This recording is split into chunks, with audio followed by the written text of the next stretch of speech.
piso po to. 1,000,000 piso po para sa iyo. At para po sa medical needs niyo, sa future, gusto ko lang sana. So isang magandang hapon, isang magandang araw, isang magandang umaga sa inyo lahat kung saan man kayo sulok ng daigdig. Welcome po sa panibagong episode ng aking YouTube channel.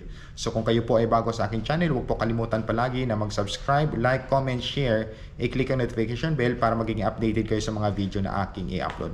So kanina, mayroon po ako nakitang isang video, napakagandang video po tungkol po sa isang vlogger, sikat na artista at sikat na beauty queen. Masasabi natin beauty queen dahil ang kanyang nanay po ay isang Miss Universe. So ang kanyang ginawa, siya po ay nag-fundraising, no? Nag-fundraising para po maitulong doon po sa taong nangangailangan. So ang kanyang pagpa-fundraising ay ibinigay niya po doon sa matandang iyon. At yun po ang ating tunghayan ngayon. At ang babaeng ito ay walang iba kundi si Isabel Daza.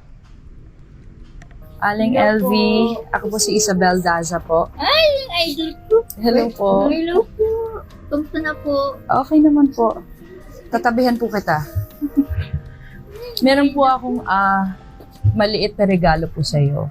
Kasi nalaman ko ang kwento mo nung nanood ako ng news. Opo. At sa tulong ng lahat ng mga followers ko po at lahat ng mga nanonood ng story mo, Opo.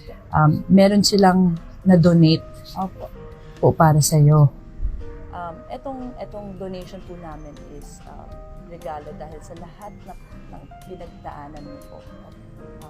Napakahirap ng buhay at 1,000,000 piso po to.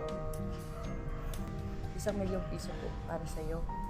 At para po sa medical needs niyo, sa future, gusto ko lang sana ibigay sa iyo personally kasi yung mga followers ko po at yung mga tao na nag-donate, pinagkatiwalaan ko ako sa perang ito at sinabi ko sa kanila na ibibigay ko yan sa iyo. Happy ka ba? Opo. Dahil nabusisan ko po ang idol ko. Oo.